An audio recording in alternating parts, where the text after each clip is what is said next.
Hello hi good morning. இன்றைக்கி ஒரு simple lunch box தான் நம்ம பார்க்க போகிறோம். சூப்பர் அண்ட் எம்மி பாஸ்தா எப்படி பண்ணுறது நம்ம பார்க்கலாம். ஒரு 1.5 கப்பு பாஸ்தா எடுத்து நான் நல்லா பாயில் பண்ணி வச்சுருக்கேன். பாருங்கள், இந்த கன்சிஸ்டன்சியில் ஆகணும். ஸோ இதை எடுத்து நான் செப்பரேட்டாக வச்சுட்டு அதே பேனில் கொஞ்சமாக ஒரு 2 டேபிள் ஸ்பூன் ஆயில் நல்லா ஹீட் ஆனணும். கொஞ்சம் கடுகு, கடலைப்பருப்பு, உளுத்தப்பருப்பு கால் டீஸ்பூனு, இது நல்லா ஃப்ரை ஆகட்டும். ஸோ இப்போது ஒரு ஆனியன்னு கட் பண்ணி வச்சுருக்கேன், அதையும் சேர்த்துக்கலாம்.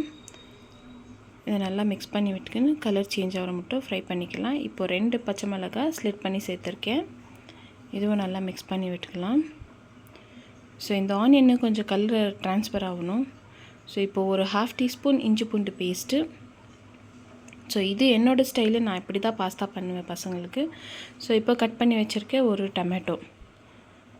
இப்போது அதையும் நல்லா சேர்த்துக்கின்னு கொஞ்சமாக கருவேப்பிலை ஆட் பண்ணிக்கின்னு நல்லா மிக்ஸ் பண்ணி விட்டுக்கலாம். நல்லா மிக்ஸ் ஆனோன்னா பவுட்ரு மசாலாஸ் ஆட் பண்ணிக்கலாம். மஞ்சள் தூள், மிளகாத்தூள். இந்த எண்ணெயிலே இந்த மஞ்சள்தூளும் மிளகாத்தூளும் நல்லா ஃப்ரை பண்ணி எடுத்துக்கலாம். ஸோ இப்போது ஒரு 1/2 டீஸ்பூன் நான் கரம் மசாலா சேர்த்துருக்கேன் இப்போது. ஸோ அதையும் நல்லா லோ ஃப்ளேம்லேயே வச்சு ஃப்ரை பண்ணிக்கலாம். இப்போது கொஞ்சமாக சால்ட்டு